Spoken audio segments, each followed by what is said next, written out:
Podcast.com te da la bienvenida y te agradece haber elegido este podcast. Buenos días, Madresfera. Dirige y presenta Mónica de la Fuente. ¡Buenos días, Madresfera! ¡Buenos días, Madresfera!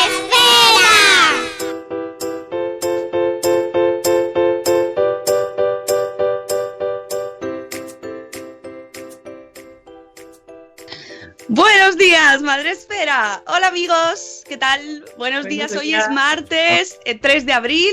Ya estamos aquí de nuevo madrugando con vosotros y hoy tenemos la casa llena, o la cocina, más bien. Tenemos con nosotros, además de Sune, como siempre, poniéndonos el calendario, la fecha. Ya te puedes ir, gracias Sune, gracias por la aportación. Tenemos con nosotros hoy la consulta de los pediatras. Pues tenemos a dos pediatras en consulta, Gonzalo y Elena. Buenos días, amigos, ¿qué tal? Hola, buenos días. Buena hora para pasar consulta también, ¿eh? Sí. Dentro de poco es de día. Todavía es de noche, pero vamos.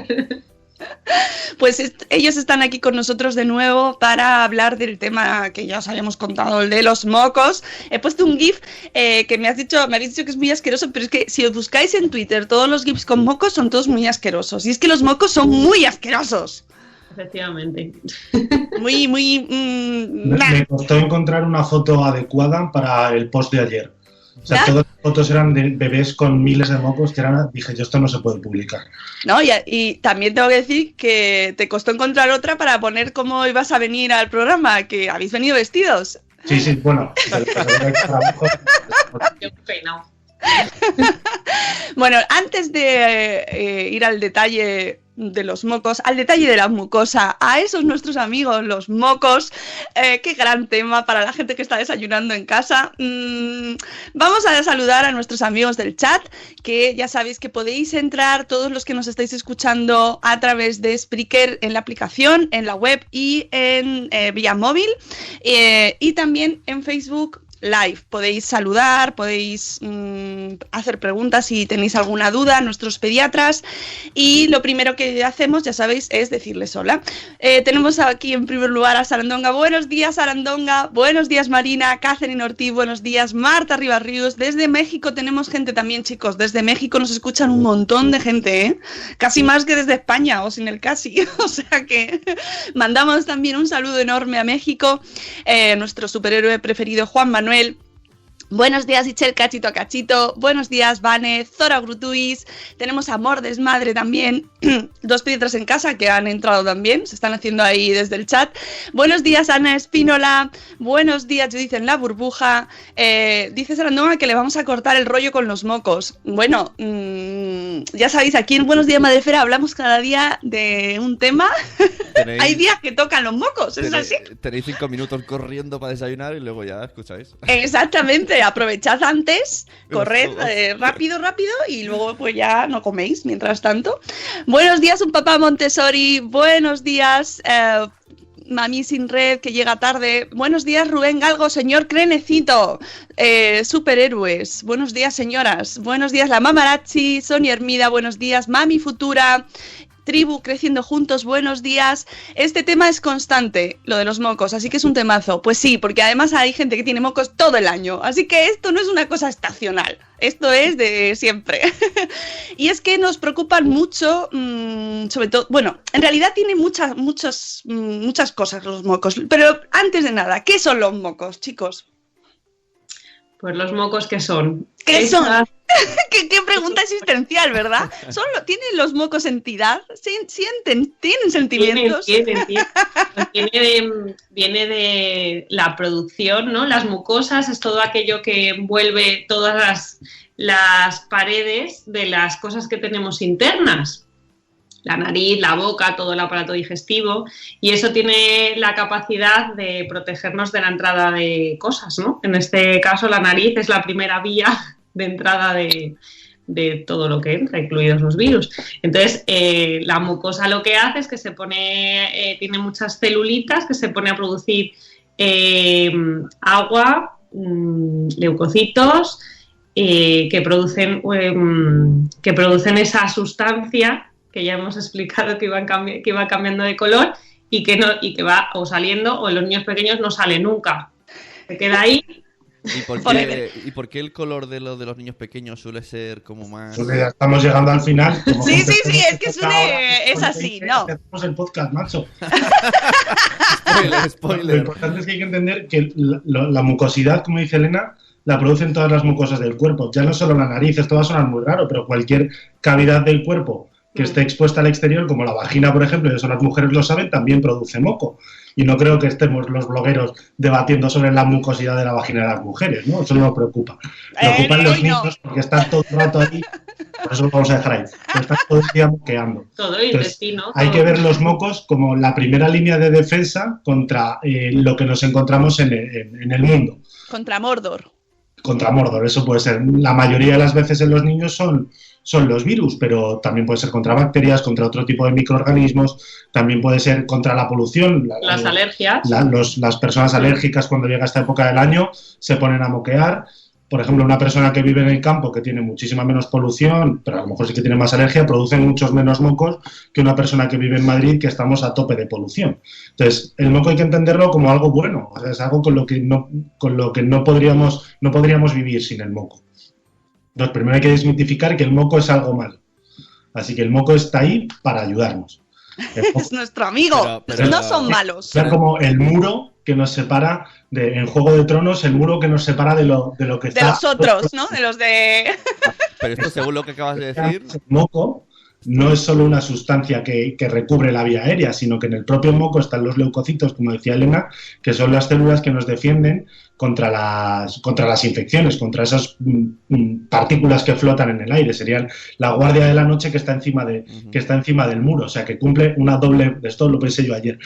Cumple una doble función, una función barrera para que los microorganismos choquen, pero luego están las propias...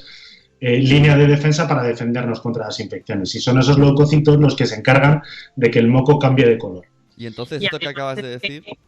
perdón. Digo, según esto que acabas de decir, por ejemplo, mi hijo le mola vivir con los mocos, no quiere que se los saque. ¿Esto es bueno tenerlos entonces? Aunque a mí me moleste la visión.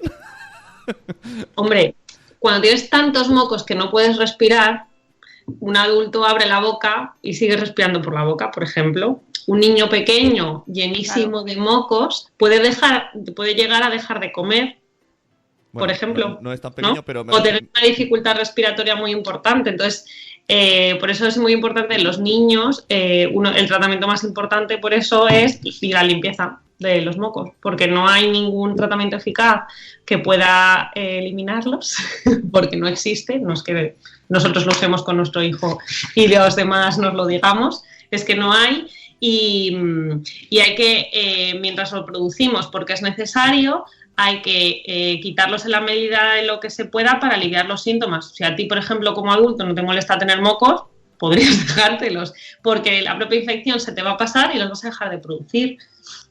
O sea, que es bueno ir con mocos por la vida siempre que no se vean. Da igual, podría sí. Pero verlos no al final es una cosa estética. Claro. O sea, otra cosa que no moleste verlo, pero malo no es estar ahí, tenerlos. pues bueno.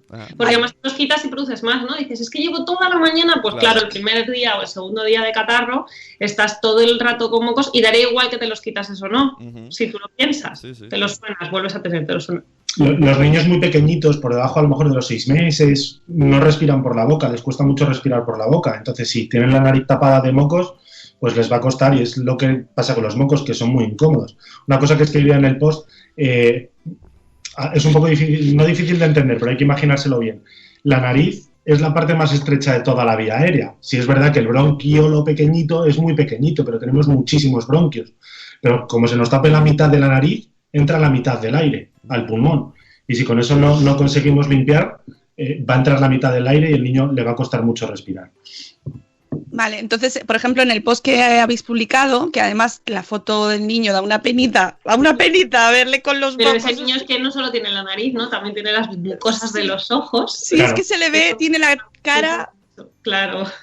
Vale, ese niño o niña está acatarrado, y entonces, ¿qué pasa cuando se nos acatarra? ¿Qué pasa? ¿Que nos llenamos de mocos constantemente?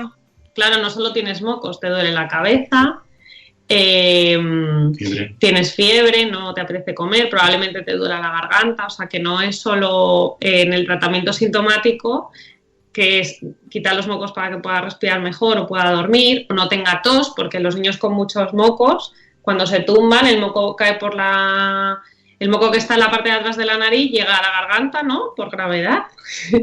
Y eso les produce mucha tos, o fiebre, o simplemente un dolor de garganta que hace que no estén bien. Por eso es limpieza de mocos toda la que precisen, abundante hidratación, porque eso consume mucha producción de agua, y pues un antitérmico, ¿no? Paracetamol o... El otro día leí, no sé en dónde, que podemos llegar a producir casi hasta 1 litro de mocos al día cuando estamos acatarrados. Uf. Claro, 1 litro de moco, aunque no lo veamos, porque seguramente el niño lo echa para atrás y se lo traga, ¿no? Pero claro, 1 litro significa que tu cuerpo está consumiendo mucha agua, con lo cual para compensar esa pérdida de líquido tienes que mantener al niño hidratado. Así que frecuentemente hidratación, como cuando todos los niños están enfermos, que siempre decimos que hay que ofrecerles agua frecuentemente. Y seremos muy buenos en ayudar a los niños a los mocos si nos acordamos cómo estamos nosotros cuando tenemos un catarro. Pues con la nariz completamente tapada, con mucha sed y con eso, dolor de garganta, dolor de cabeza. Entonces podremos ayudarles porque ellos no lo dicen. Tú les ves con la vela ahí, venga vela, y tú se la quitas con el pañuelo y no te ayudas en otra cosa. Probablemente no quieran ni comer. Y para los mocos, hace unos años, creo que está variando, pero antes se utilizaban mucho los absorbemocos, estos aparatos del diablo que... Eso lo venden como regalo estrella al nacimiento de un bebé. Claro, contadnos qué pasa con eso. ¿En qué consiste? Bueno. Sí, es bueno, hay que usarlo, cuándo, cómo, por qué, qué es mejor. A ver, lo que hay que hacer es limpiar los mocos y eso es pura fontanería. O sea, aunque nosotros tenemos una recomendación médica, pero es que es pura fontanería. O sea, conociendo cómo es la nariz, cómo llega hasta el final, que se comunican las dos narices, pasan a la garganta, es una cuestión de fontanería. El problema que tienen los aspiradores de mocos es varios.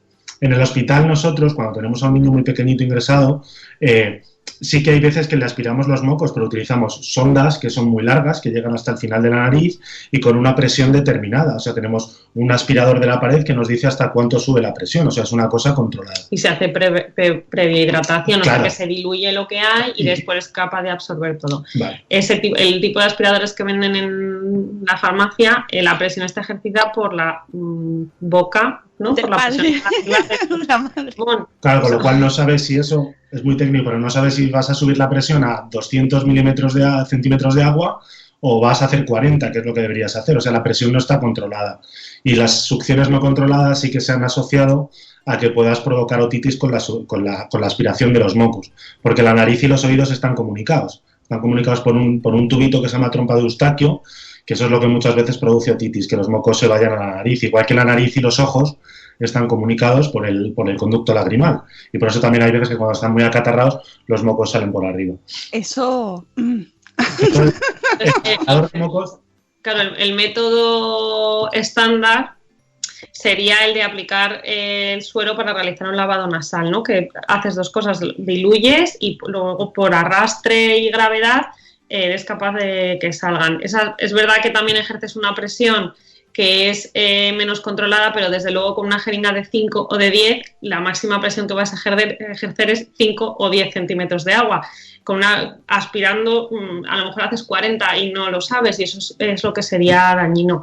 Entonces, el método de empujar, ¿no?, a presión con la jeringuilla, que en nuestro post aparece un vídeo de cómo se realiza, pues es la recomendación que siguen la mayoría de las guías para hacer tanto en el hospital, que es lo que nosotros hacemos con los niños, salvo lo que decimos alguna sondita más profunda en algún niño más pequeño, como para casa. Y además que es súper eficaz. O sea, si lo haces bien, con la cantidad de suero adecuada, pones bien al niño y todo, con una vez a lo mejor por cada lado de la nariz, es más que suficiente. Si sirve de algo, yo no creo que haya ningún pediatra que en su casa tenga un aspirador de mocos. O sea, todos tenemos una botella de medio litro de suero fisiológico, que es mucho más barato que comprar las monodosis, y lo que vamos haciendo es rellenarlo.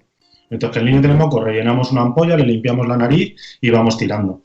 Y medio litro en las farmacias cuesta 2 euros. Eso. Es que... Mejor que las monodosis, ¿no? A ver, caras. Las monodosis son muy caras y el problema está en que las monodosis que venden en la farmacia son de 5 mililitros. No venden las de 10. Las venden previo encargo, ¿eh? Claro, porque las de 10, que son como más grandes, la botellita es como un tonelillo, que es el que nos gusta a nosotros, son de uso hospitalario, porque son lo que utilizan las enfermeras para, pues, suero fisiológico, para coger las vías periféricas y hacer analíticas y tal. Entonces, si alguna vez vais al hospital, porque vuestro hijo tiene cualquier cosa y le lavan los mocos, decirles que os den las ampollas, que esas ampollas son mejores porque se cogen mucho mejor. Las monodosis de la farmacia normales de 5 son muy alargadas y a veces cuesta hacer el lavado. Las del hospital, vamos, a nosotros nos gustan más. Pero bueno, una jeringa, sí, una jeringa podría valer. Lo que no vale, lo que hacen muchos padres es, hecho 3 gotitas, eso no sale. Claro. O sea, eso no puede... Fontanería, con mala leche. Cuando el fontanero viene a casa... No echa un poquito de agua en el váter, no, utiliza el mocho de la fregona, pero es que es así. O sea, como no consigas hacerlo con fuerza, el moco no sale. Y uno por cada nariz. Dice Mami Sin Red, a nosotros nos enseñaron que solo por un lado, porque si no movías el moco de un lado a otro. No, porque si tú lo colocas de forma adecuada, ¿no? Primero por un lado, respetando que el lado que... O sea, completamente el niño puesto de lateral, conseguirás que salga casi... Es verdad que casi todo, lo de un lado y otro... por ese lado de la nariz. Si consideras que no se ha quedado bien, puedes hacerlo por el otro lado. Es que depende de la cantidad de mocos. Probablemente el primer día del catarro, el segundo, necesites hacerlo por los dos. Según va avanzando, con hacerlo con un lado a lo mejor es suficiente. Sí, es que depende. Pero eso lo vas a ver en el momento. Si lavas una nariz y sale completamente limpio, pues no hace falta a lo mejor que laves el otro. Porque también el problema... Los lavados nasales se pueden hacer todas las veces que el niño necesite, eso es lo que decimos. Pero si lavas en exceso... la nariz va a decir, oye, esto es una agresión y me voy a poner a producir más moco. O sea que hay que estar pendiente de cuánto lo hago. Hay muchas veces también lo que ocurre es que lavas la nariz y no sale nada. Es que suena muchísimo a moco, está súper taponado, lavo y no sale nada. Eso ocurre muchas veces, eso lo sabemos más los adultos cuando tenemos alergia, que lo que tenemos es la nariz taponada pero no producimos moco, nos sonamos y no sale. Eso es porque la nariz está inflamada pero no está produciendo moco. Entonces, por mucho que laves, no sale el moco. Entonces eso también hay que tenerlo en cuenta. Si tú notas al niño taponado, le lavas bien y no sale moco, no significa que haya que estar cada media hora lavándole el moco, no, simplemente la nariz está inflamada. En ese caso sí, unas gotitas le vendrán bien para hidratar. Eso es muy habitual en los recién nacidos, que no es por... que tiene mocos desde que nació, imposible, eso no existe. O sea, lo que tiene es una inflamación de la nariz, muchas veces por las propias secreciones del parto. Se hizo una pequeña aspiración que no se hace de rutina, pero a veces lo necesitan y se les queda una inflamación que, como estemos lava, puede ser que esté 3 meses roncando como un cerdito. Entonces, ahí sí que decimos, claro, no sale moco, sí, porque no tiene, lo que tiene es una inflamación. Entonces, que esté bien hidratada la mucosa con unas gotitas de suero y en pues un buen ambiente húmedo en la casa, pues un humidificador. Lo del humidificador, ¿es necesario el humidificador siempre? No. O sea, sí y no. Depende, quiero decir, ¿no? Depende de la casa en la que vivas. O sea, habrá zonas de España, bueno, México, donde nos estén escuchando, que las casas sean muy secas y entonces necesitas poner un humidificador, o zonas de España que las casas son muy húmedas y no lo necesiten. O sea, lo normal es mantener un nivel de humidificación en torno... que nadie se compre un medidor de humidificación. Por encima del 30 seguro, ¿no? Sí, pero en torno al 30, 35. Bueno. Entonces depende cómo sea tu casa. O, por ejemplo, en verano o en invierno. O si tenemos la calefacción encendida o no la tenemos. Yo muchas veces les digo a los padres, ¿tenéis un humidificador en casa? No, pues mojáis 2 camisetas y las colgáis dentro de la habitación del niño. O el típico tarrito de agua debajo del radiador. Por ejemplo. Y en las zonas de costa, ¿no? Como dice aquí algún compañero, pues evidentemente no hace falta. Todos lo sabemos, si ahora que es invierno, si colgamos la ropa de cuando hemos hecho la lavadora dentro de la cocina y al día siguiente por la mañana vamos a la cocina, entramos y se nota la humedad. O sea, no ha hecho falta un humidificador para que la habitación esté húmeda. Entonces, bueno, a ver, se puede comprar un humidificador, pero tampoco hace falta ponerlo ahí, que salga el humillo todo el rato hasta que los muebles... O sea, con sentido común. Un buen lavado después del baño, ¿no? Es súper efectivo, porque has conseguido humidificar realmente muy bien toda la nariz y ahí es ya cuando te sale el mejor lavado del día. Mira, está diciendo Eduardo, toalla mojada. Eso es lo que les digo yo muchas veces a los padres por la noche. No os vayáis a comprar un humidificador, moja una toalla, cuélgala, escúrrela bien, cuélgala dentro de la habitación del niño y eso se irá secando durante la noche y irá soltando humedad al ambiente. O sea, que con eso muchas veces es suficiente. Claro, o sea, cada uno adaptado a su casa y a sus circunstancias. Claro, sí, sobre todo lo pregunto porque parece como que va en el pack, ¿no? Claro. O sea, en cuanto ya, hoy te voy a regalar el humidificador, ya pues que a lo mejor no hace falta y vives en Valencia y ahí no necesitas. Yo no lo querría. así de base, el aspirador de los mocos y el humidificador. Fuera, vale. Yo le dije a mis padres el otro día en el hospital, con un recién nacido le habían regalado un aspirador de mocos eléctrico, ya no de los de que chupaban, y que costaba una pasta además, y les dije, oye, ¿tenéis el ticket y tenéis confianza con la persona? Y decir, sí, y dije, pues cambiarlo, porque es que esto, a lo mejor en un futuro lo puedes llegar a necesitar, pero con un niño recién nacido no tiene ningún sentido. Y creo que luego me dijeron que lo habían cambiado y habían comprado algo que para ellos realmente era útil. Claro. Recién nacido. Es que al principio... Cosas que Claro. que realmente vayan a utilizar los padres, que luego acaban en un trastero. Es mejor comprarlas cuando ya sabes que las necesitas, ¿no? Este da el caso. Oye, preguntan en el chat el masaje de garganta, que si es... Es útil o... una técnica de fisioterapia respiratoria que hay niños que por patologías de base que tengan, ¿no? Que no saben expulsar bien los mocos, o algunos niños pequeñitos que están con muchos procesos de bronquiolitis, pues les hacen son una especie como de masajes del cuerpo, para que entendáis, ¿no? Que lo que hacen es que hacen que provoquen la tos para que los puedan expulsar, ¿no? Y una de esas técnicas, entre ellas, es percusión de la zona del tórax, de los pulmones, y masajear la garganta.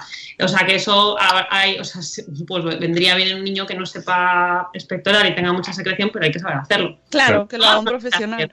Sí, en el hospital a veces en el hospital muchas veces ingresan niños con necesidades especiales como parálisis cerebral o alteraciones motores que no tienen tos suficiente como para expectorar el moco. Entonces es como un masajeo de la garganta que acaba provocando la tos, y en esa tos pues puedes luego retirarle el moco. Pero eso hay que saber hacerlo. Aparte que hay que saber hacerlo, son niños con unas necesidades especiales. Normalmente un niño normal, tose suficiente, es pequeño y luego lo que va a hacer es tragarse el moco. Pero es que eso lo hacen todos. Lo de tragarse el moco, ¿no pasa nada? Nada. A ver, los mocos pueden ser indigestos. Si te tragas 1 litro de moco al día, pues el estómago a lo mejor va a decir, bueno, tanto de golpe no, y acabas vomitando flemas, pero eso entra dentro de lo normal, no es algo excepcional. Mira, Itzel pregunta lo del clapping, es lo que estamos diciendo. Ah, sí, esta técnica... Claro, eso es igual, es dar como golpecitos en el tórax, ¿no? En el pecho, para provocarlo. Eso pasa lo mismo, necesidad no, pero por ejemplo hay niños, pues fibrosis quísticas, enfermedades neuromusculares, que lo hacen los fisioterapeutas, y los padres deben hacérselo en casa a sus niños varias veces al día. Un niño sano no necesita fisioterapia respiratoria a diario.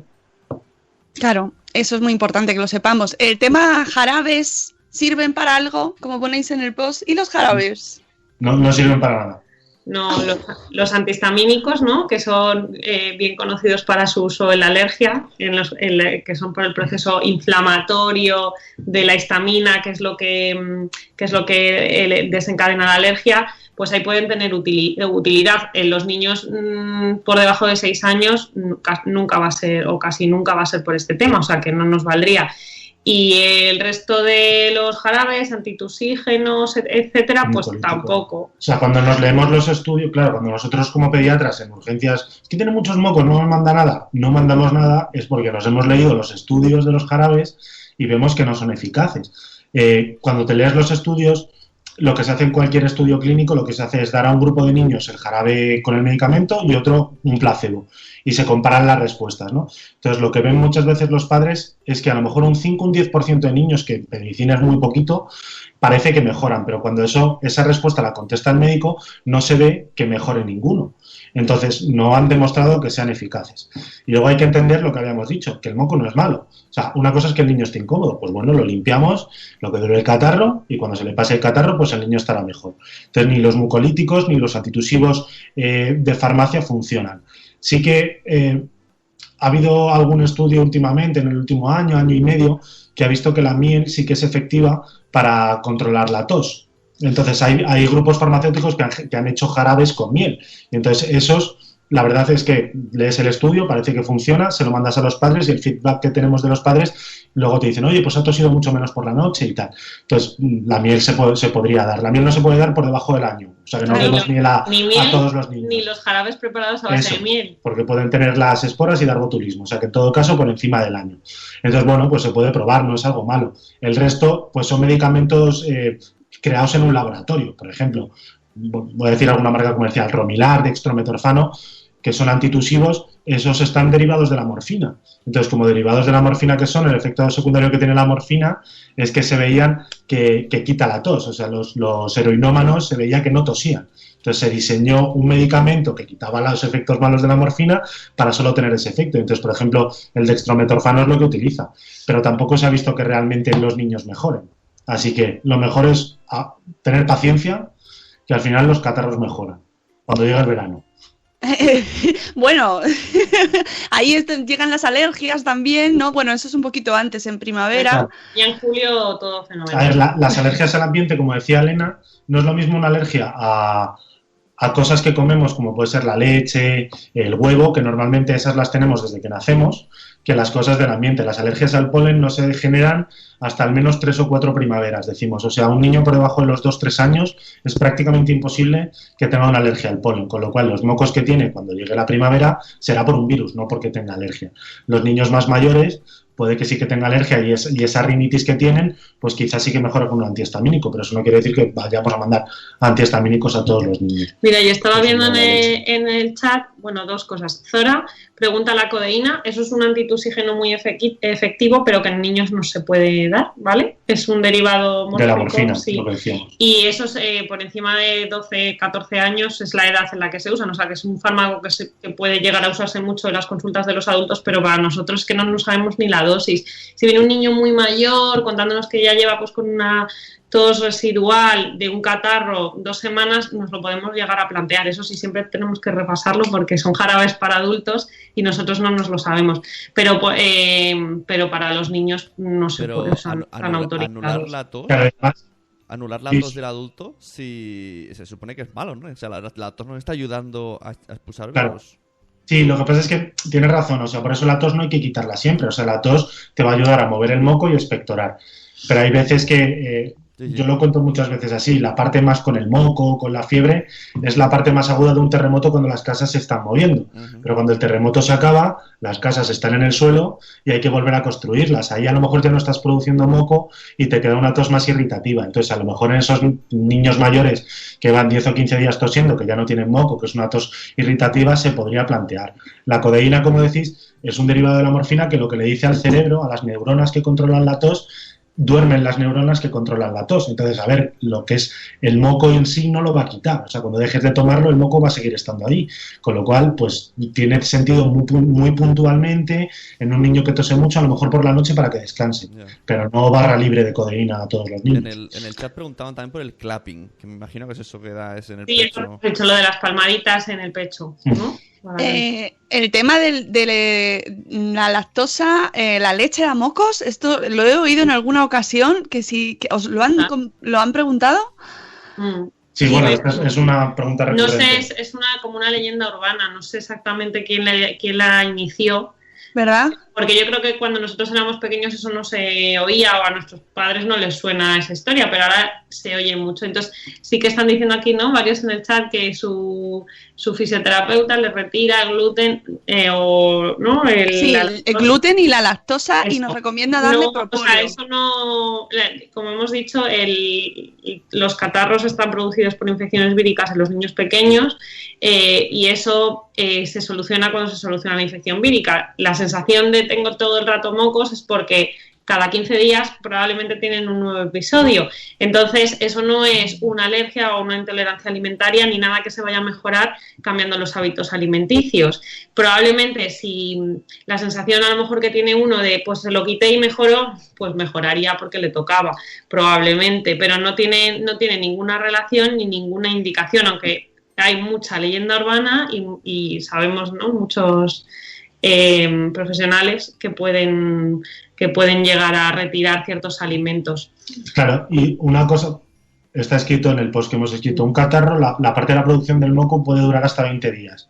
Entonces, si tú tienes un catarro y a los 10 o 15 días vas a tu pediatra o al que sea y te dice, bueno, pues quítale la leche, a ver si va a ser la leche, y se le van los mocos, tu cabeza va a asociar que se ha curado de los mocos porque le has quitado la leche. Pero eso es una relación que no tiene ninguna base. O sea, eso es una cosa que ha coincidido en el tiempo. Lo normal es que un niño que va a guardería, los niños a partir del año y medio, que la mayoría van a guardería, entran en septiembre a la guardería, empiezan a compartirlo todo y de septiembre a mayo están siempre con mocos. El primer año de guardería de un niño suele cogerse unos 10 o 12 catarros al año, más o menos. Si cada catarro viene a producir unos 20 días de mocos, significa que están unos 200 días al año con mocos. Entonces, 200 días al año es la mitad del año. O sea, que eso es lo normal. Eso no quiere decir ni que el niño esté mejor ni que el niño esté peor. Vale, en el chat están diciendo el tema de la leche, que sí, que hay gente que se lo ha dicho su médico también. No. Yo hablo de profesionales porque Claro. hay un espectro de mucha gente que puede llegar a recomendarlo. Buscas evidencia científica y no hay No existe. sobre eso. Entonces, bueno, o sea, es verdad que todos sabemos que depende en manos de quién estés, ¿no? Las opiniones son muy, muy diversas. Hay que ir a las bases, como hemos dicho siempre, para poder dar una opinión lo más veraz posible, no basada en nuestra propia experiencia profesional o sea, nuestra experiencia personal o lo que sea. O sea, Nosotros decimos lo que hay. Lo que está claro es que si la leche produjera mocos y hubiera un estudio que lo ha demostrado, todos los pediatras quitaríamos la leche o mandaríamos leche sin lactosa. O sea, eso es así, no hacemos las cosas porque nos apetece. Entonces, el día que eso se demuestre, pues lo empezaremos a hacer, pero es que no hay ningún estudio que lo haya demostrado, con lo cual no está bien hacer ese tipo de cosas. Vale, más mitos y leyendas, por ejemplo, que tenemos aquí en vuestro post. Bueno, he compartido en el chat el primer post, el catarro y si sirven los mocos, que... Ah, bueno, el moco verde, que no hemos dicho el modelo Sí, del color. ahora ya podemos llegar al moco verde. Eso. ¿Qué pasa con los colores? ¿Nos Claro. determinan cómo está de enfermo el niño o qué? Ya habíamos dicho que en el moco están flotando los leucocitos, que son las células del cuerpo que nos defienden contra las infecciones. Los leucocitos, para defendernos contra los virus o las bacterias, segregan muchas cosas para matar ese microorganismo. Y una de las cosas que segregan es una enzima que se llama peroxidasa, que lo que hace es, entre otras cosas, oxidar el hierro que contienen los microorganismos. En contacto con el aire. En contacto con el aire. Entonces, al oxidarse el hierro cambia de color y pasa de estar blanco, transparente, al amarillo y luego al verde. Y eso ocurre independientemente de que la infección esté provocada por un virus o por una bacteria. Entonces, el cambio de color a nosotros no nos da más información de qué es lo que está causando la infección. O sea, que el niño tiene moco verde, pues es lo normal y ocurre a los 4 o 5 días de que ha empezado la infección. No quiere decir que por eso tengamos que mandar un antibiótico. Los catarros están producidos por virus la grandísima mayoría de las veces y la grandísima mayoría de las veces los niños acabarán produciendo moco verde. Yo creo que eso lo que asusta a muchos padres si vienen y dicen es que ya el moco es súper verde. Claro, nos cuentan 3-4 días de catarro, fiebre alta. Yo creo que eso se basa en que en los adultos sí que el color del esputo, que no es lo mismo que el moco, que el esputo es lo que ellos son capaces de sacar como de más abajo, para que entendáis, sí que puede indicar sobre infección bacteriana o no. Entonces, como basados en eso, ¿no? Vienen los padres muy preocupados por el color del moco de sus hijos y eso en los niños pues no significa nada, como ha contado Gonzalo. Va cambiando porque tiene que cambiar. Es como los moratones, ¿no? Al principio son marrones o morados, luego son verdes y luego amarillos, pues algo así hasta que se te pasa. Pues es así, el color del moco pues no, a nosotros no nos da ninguna información, pero es un mito que nos cuesta mucho convencer a un padre de que eso no pasa nada, que no, bueno, nosotros no nos indica que sea blanco transparente o amarillo o verde, más o menos infección. Nos tenemos que basar en la exploración física y en otros datos para saber o no si necesita pruebas o incluso necesitaría antibióticos. Decía Diana Oliver de Marujismo el otro día en Twitter, decía, a ver si convenzo a Adrián ya de que los mocos verdes no significan nada malo y tal. Y realmente yo creo que hasta que vamos a necesitar que pasen 50 o 60 años para que esto salga de la cultura popular. O sea, si nosotros a nuestros hijos les enseñamos que el moco verde no es malo, ellos se los enseñarán a sus hijos, nosotros ya seremos abuelos y eso lo sacaremos de ese mito. Pero si todavía gente de nuestra edad, entre los 30 y 40, que tenemos hijos ahora, sigue pensando que el moco verde es malo, pues ese, hasta que no lo dejemos de pensar todos, va a ser muy difícil sacarlos. Bueno, vamos ahí haciendo trabajo. Y la pregunta que vaya aquí dice, ¿para qué te preguntan entonces el color del moco? Es que no sé qué lo pregunta. Yo no lo pregunto ni lo escribo en el informe. Claro. O sea, que es que eso yo creo que Eso está basado un poco, ya lo que digo, en la medicina de los adultos. Y a lo mejor, si justo esa historia clínica te le echa una persona que está acostumbrada a tratar con adultos, pues probablemente te pregunte. Pero en los niños no tiene ninguna importancia. Vale. Me importaría, por ejemplo, bueno, no, es que ni siquiera digo si tienes sangre, pero es que no, porque sale de la nariz. No, Eso. no preguntamos. Preguntan en el chat, Elvira, ¿el moco en el oído puede ser contraproducente para la audición? A ver, sí y no. Quiero decir, hay que tener eso. Creo que contó Sune la última vez que hablamos que no sé si tu hijo o tu hija le pusieron drenajes. Sí. Pues es un poco lo que le pasaba. O sea, le hemos dicho que la nariz está comunicada con el oído por un conducto que se llama trompa de Eustaquio. Podéis buscar fotos en Google, que es muy ilustrativo, hay algún dibujo muy bueno, en el que se ve que los niños, como la cara todavía no ha crecido, ese conducto está muy plano, es muy horizontal, entonces es muy fácil que los mocos pasen a la nariz. Y aparte, la época de la vida en la que más mocos producimos es cuando somos niños, porque es cuando nos cogemos los virus. Y además es cuando tenemos la cabeza más pequeña, las trompitas de Eustaquio más horizontales y mucho peor ventiladas. Entonces el moco ahí puesto hace que se quede ahí. Y tiende a irse a los oídos. Entonces eso puede llegar a producir otitis y si eso es muy crónico, pues sí que se puede llegar a afectar la audición, pero al cabo de mucho tiempo. Lo normal es que antes te vea un otorrino y si ve que tiendes a acumular moco en el oído, te ponga unos drenajes para que el moco, aunque vaya al oído, vaya saliendo para afuera y durante esa época de la vida, pues bueno, que no se generen tantas infecciones. O sea, que ahí sí que tenemos que controlar un poco, ¿no? Cuando está en el oído, el moco. Sí, pero lo normal es que te lo vea tu pediatra, ¿no? Si tienes una otitis, pues a lo mejor te manda un antibiótico, o no si es mayor, si tienes una supurada. Y fijarte en los síntomas que puede presentar un niño cuando tiene una otitis. A lo mejor que normalmente es llanto por la noche, que despierta de forma súbita, o fiebre un poco en el contexto de un catarro, pero que a lo mejor ya llevaba varios días. Al principio los padres no lo sabrán reconocer y luego pues son niños, normalmente los niños que tienen 1 o 2 episodios de otitis luego siguen teniendo y los padres lo reconocen bien. Y el problema del moco ahí puesto es que es verdad que, claro, eso es una cosa que tiene que estar aireada, ¿no? La trompa de Eustaquio, para que, bueno, la trompa de Eustaquio no, porque va, pero el oído en sí, ¿no? Para que transmita bien el sonido. Si está lleno de moco, puede hacer que no transmita bien el sonido y los niños, la primera causa de hipoacusia, ¿no? De pérdida de audición en los niños son las otitis.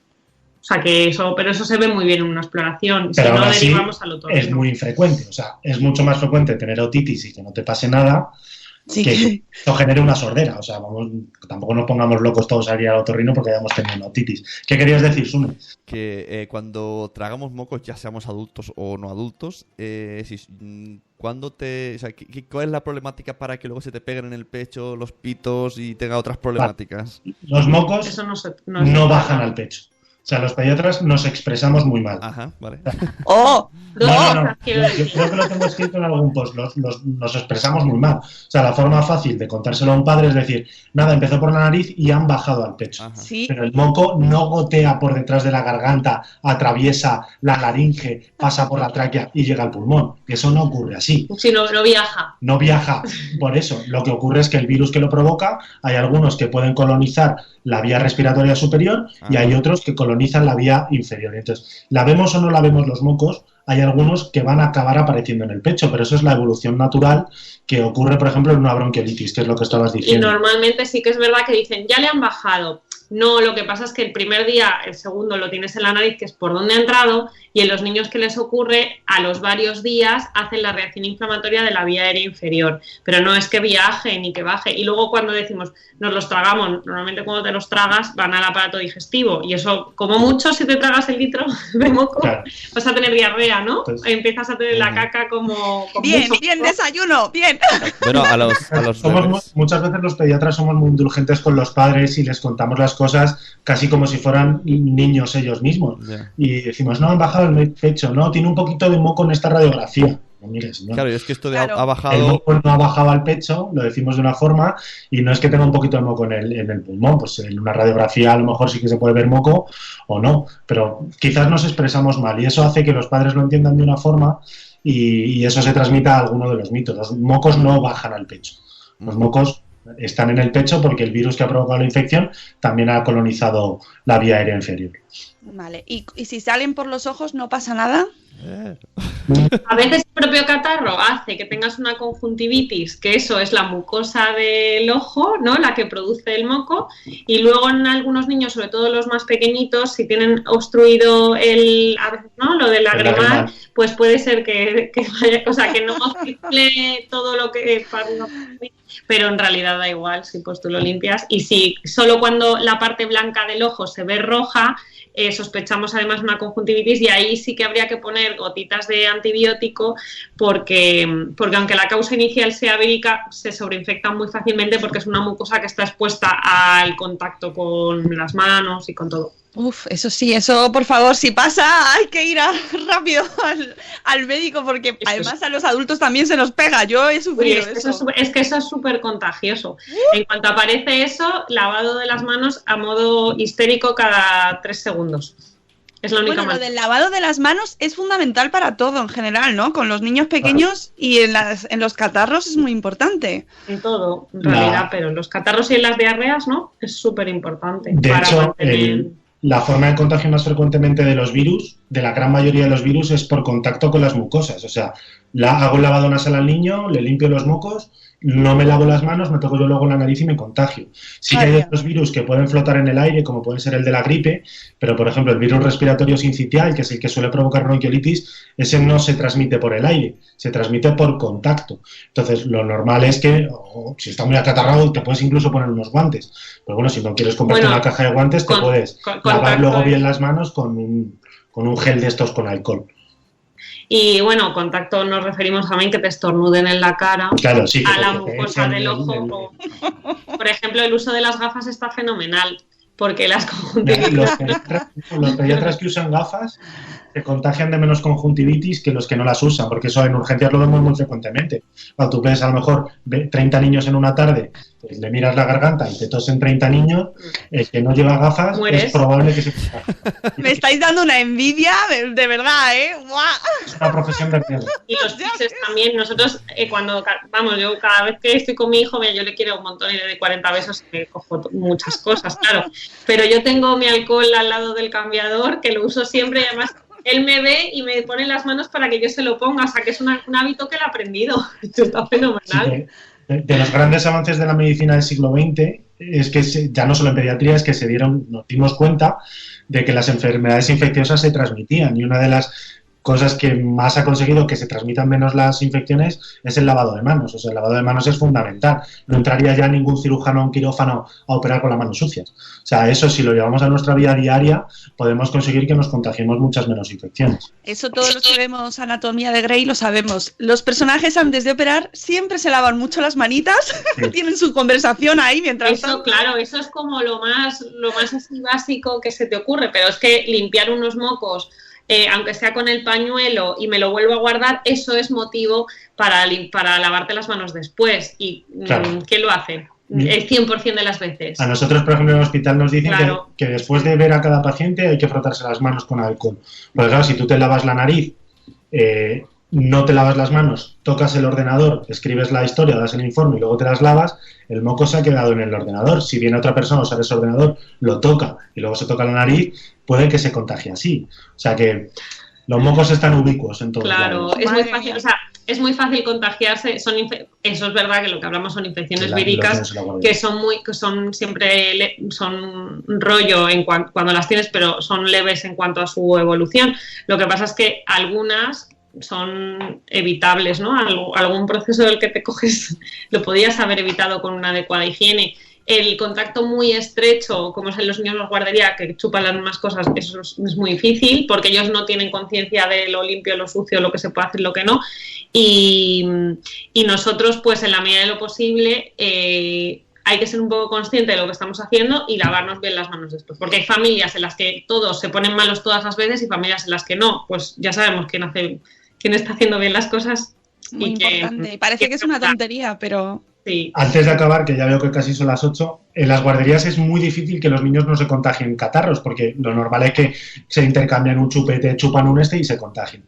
Pero sí que tenemos que tener los padres que tengan al menos 2 hijos y acaben de tener un recién nacido y tengan un niño mayor de 2 o 3 años, esos niños de 2 o 3 años suelen tener muchos catarros. Entonces, a esos son a los más importantes que tenemos que inculcar que al bebé recién nacido no le estén tocando constantemente, porque si no, le van a contagiar el catarro al niño de 1 mes, y un catarro en un niño de 1 mes puede provocar fiebre, más complicaciones. Entonces, esos niños acatarrados de guardería que tienen un bebé recién nacido, que toquen lo menos posible al niño y que se laven muchísimo las manos. Yo lo digo al hospital, que lo más importante que tiene que hacer un niño pequeño de 2 años antes de ver a su hermano es lavarse las manos. Y mejor el uso de soluciones alcohólicas de gel que el lavado de manos, porque eso desinfecta más. Y además es que es más fácil de usar. O sea, dicen que el lavado de manos lo tienes que usar cuando están visiblemente sucias, ¿vale? Varias veces al día, evidentemente, pero el alcohol es lo recurrente que hay que estar usando. O sea, que se puso muy de moda los botecitos de estos, pero es que es verdad que hay que tenerlos. Es que son para llevarlos en el bolso. Vamos, en casa es para tenerlos repartidos. Pero nosotros no es que estemos todo el día haciendo eso, ¿eh? ya os veo. Pero no, sí que tenemos como mucho la conciencia para evitar en la medida de lo posible transmitirnos. Pero no supuestamente, o sea, lo que dicen las normas es que después de cada paciente hay que frotarse las manos con alcohol. Claro, eso al final acaba siendo casi constantemente.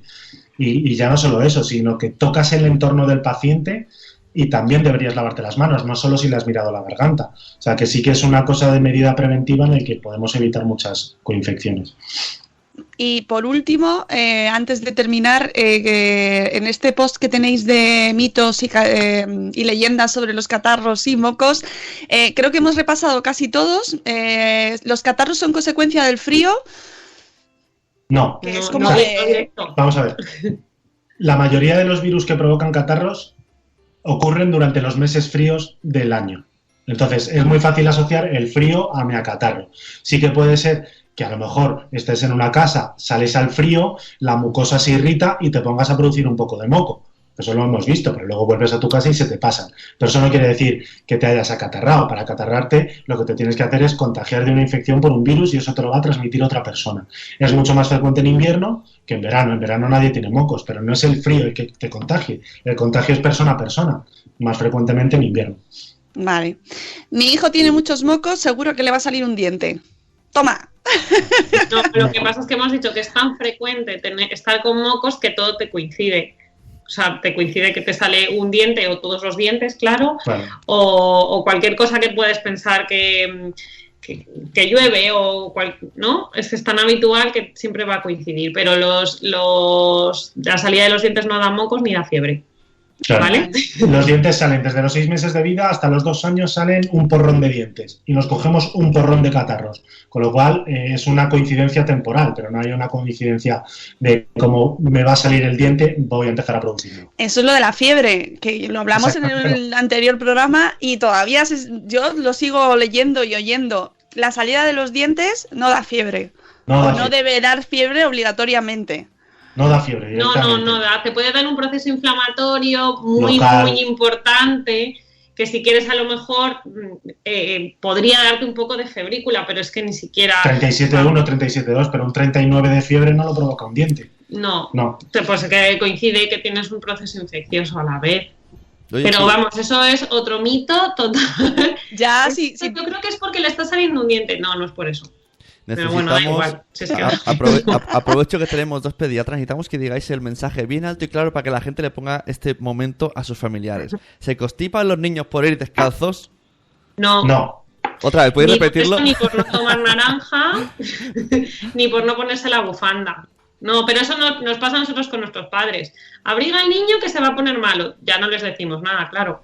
Muy bien. Pero si está mejor en la calle que aquí dentro, ¿sabes? Es mucho más probable que un niño se coja un catarro en un centro comercial, que es un ambiente cerrado, con muchos niños haciendo lo mismo, que jugando en el parque. Lo que pasa es que no es agradable salir desabrigado. No nos gusta a nosotros, pues tampoco le vas a poner a tu niño, que además ellos tienen como más superficie expuesta y pues son capaces de coger más frío, ¿no? O sea, de tener más frío con menos ropa. Pero vamos, que no, con eso no te pones ni más ni menos enfermo, ¿vale? Bueno, pues yo creo que con esto hemos dado un buen repaso a los mocos. Amigos mocos, os queremos mucho. Son los mocos Y los mocos se pasan, ya crecerán los niños y tendremos otras preocupaciones. Pero parece como que los padres tenemos que estar preocupados por algo todo el rato.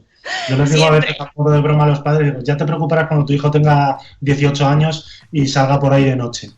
Eso es muy típico también, Gonzalo. Eso me da mucha rabia también cuando te lo dicen. Ya verás, que tu jolín, no me digas eso. Esto no es nada. Oye, dice papá Montessori, entonces nos abrigamos por gustito, no por Pues evitarlo. sí, pues, a ver, que salga a la calle con 0 grados, ¿no? A ver si le Hombre, las consecuencias de eso es una hipotermia que es mucho más grave que tener mocos, la verdad. Un dedo, no sé, pero... Bueno, chicos, vámonos, que son las 8:05 y tenemos que trabajar. Muchísimas gracias, Gonzalo, Elena, de verdad, un placer teneros aquí en consulta.